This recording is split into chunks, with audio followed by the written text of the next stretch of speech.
It's not a hidden truth that I don't like my job. I'm relatively good at working the call center. I solve technical problems a lot. I help a lot of people. I'm kind of good at it, but I'm walking pretty thin ice at work. I mean, sure, they're still paying me, but I tend to be short with customers, rude, a little bit sarcastic.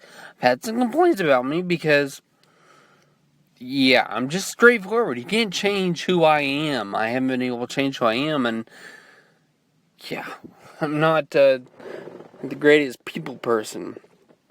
So I'm kind of always on the lookout for something different because I need a source of income. I need to support my family. And I will with this job as long as I can, but if they're, if I can't do it forever, I can't do it forever. But what will I do? And my wife even posed this question to me today. She's like, I'd help you look for another job, but I don't know what you want to do. So I'm putting this Flipagram together with some ideas. Teacher. Really? No, I majored in art and English, which those are two things. When you tell people you're an English major, what are you going to do? Are you going to teach? Maybe.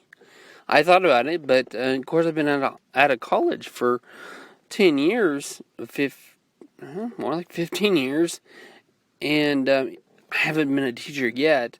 To get in the classroom, I thought you'd need some kind of certification. Maybe you can do some emergency certification. I don't know, but that's something I could do. I could be in the classroom.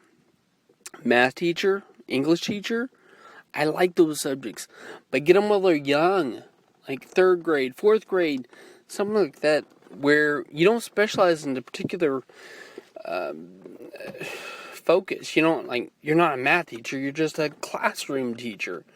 Because, see, a lot of kids need, I'd say structure, but they need parenting, basically. And parents, it's hard for parents to do all the things that parents are supposed to do when they have to be off to work. And so it's like, I want to be there to help motivate these kids, to help these kids to become better people someday. Now, I just dropped the word motivate because motivate is just... I'd be a good encourager, I've been told. Very realistic, very straightforward, though. Not always a positive person.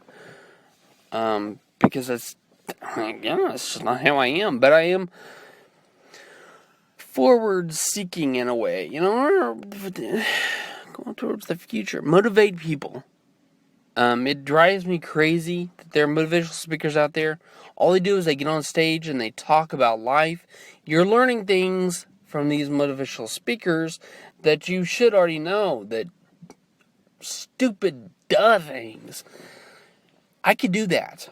I could get out there and tell people things that they should already know to help them become better individuals. It's motivational speaking. But I'm not very aggressive. I'm not very assertive. So there's the problem. Do passive guys ever take these jobs? I don't know.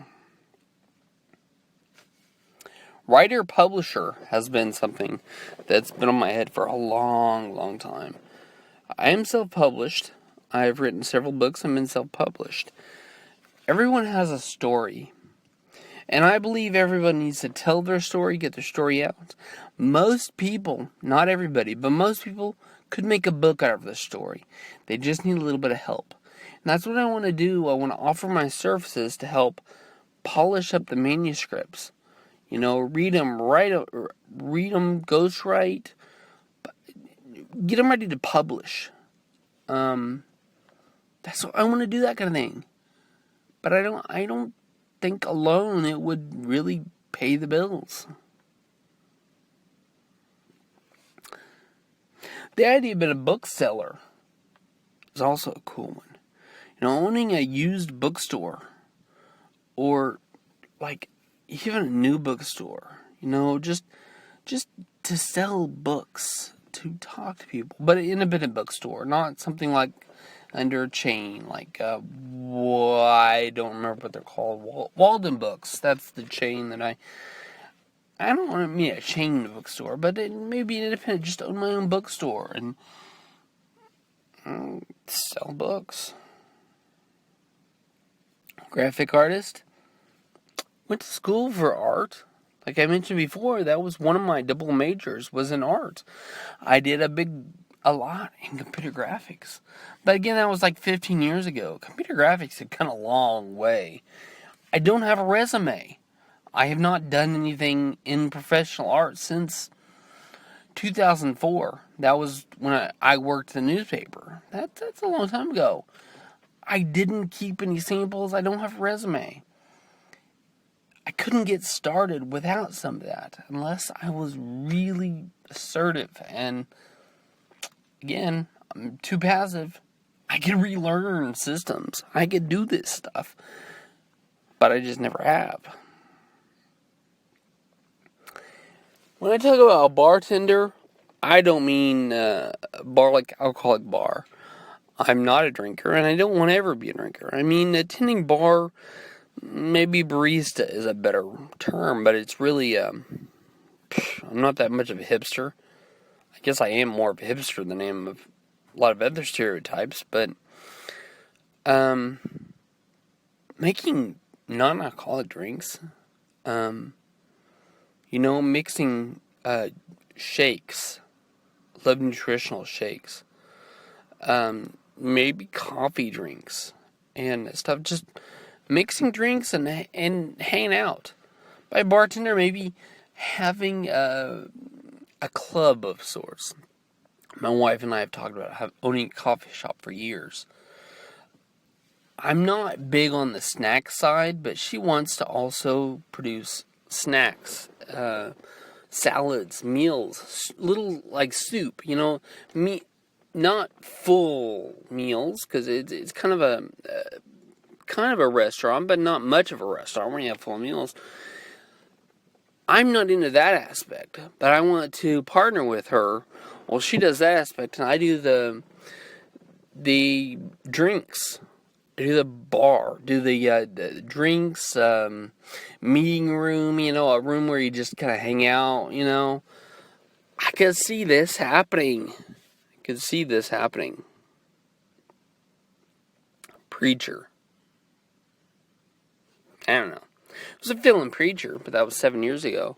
When our pastor wasn't there, I preached maybe 6 or 7 times. It's this tiny little church. I didn't have full sermons because I'm not much of a podium guy. I'm not a very practiced podium speaker, so they were really short sermons. But that's something I like to do. I like to stand up and I like to talk. I like to research and tell stories. Research and it's not reading. It's research and memorize things and regurgitate and talk, and I like that kind of stuff. I think I can do it. Maybe.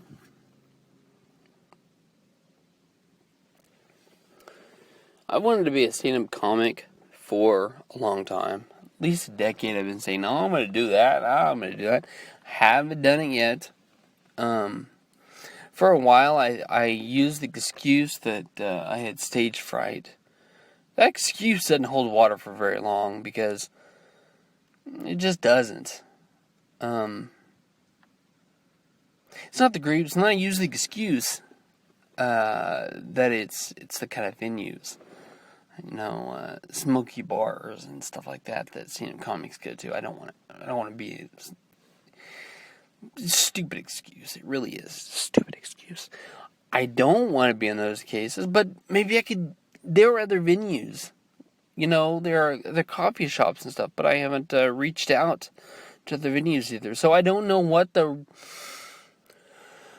don't know why I'm really not doing it, but I'm not doing it. Fitness coach was something that would not have occurred to me 2 years ago. And but probably about 8 months ago or so, I was told that I'd be good at it by one of the fill-in coaches for Dubs. Bobby Bugger told me, he's like, you'd be good at this. And not because I'm the strongest or the biggest or the fastest, but because I can motivate and encourage people. And that's what a coach really does. Because I've improved a lot in my physical fitness over the last year and a half that I've been doing reset, but I'm not going to be the fastest. I'm not big. I don't have a six-pack, but I can encourage, and I can motivate, and I can, point out what you could do different. Behind every great person's a great coach, and I might be able to do some of that stuff. Prepper. This is near the end of my list of things I want to do, and I talk about prepping. When I talk about prepping, it's going to be with me forever. It's just a natural thing. But can I make money off of being a prepper? And I'm talking about prepping like doomsday, like end of the world type prepping. Survivalist prepping. How I've thought about a stream of income based off of prepping would be getting together kits and selling kits. And the kits I'm talking about, my wife and I have discussed using like 5-gallon buckets and finding out what it would take to make kits for us, like food kits, survival kits. What would we put in there? We put a bunch of like boxed meals, instant meals, that sort of thing. Put in like a saw, matches, blah, blah, blah, blah. We'd put together our own kit and then take the inventory and start selling the kits. And I was thinking about it earlier. I was thinking, if this prepping like this, it could be a stream of income. I don't think it would be like a full-time income, but it's one of the multiple streams. Something else I could do, 5-gallon buckets, if that's too awkward. Because I'm thinking, if you're in a place in the apocalypse where you have to walk, it might not be a good idea to have a 5-gallon bucket. But what if I found canvas backpacks and filled the canvas backpack with supplies?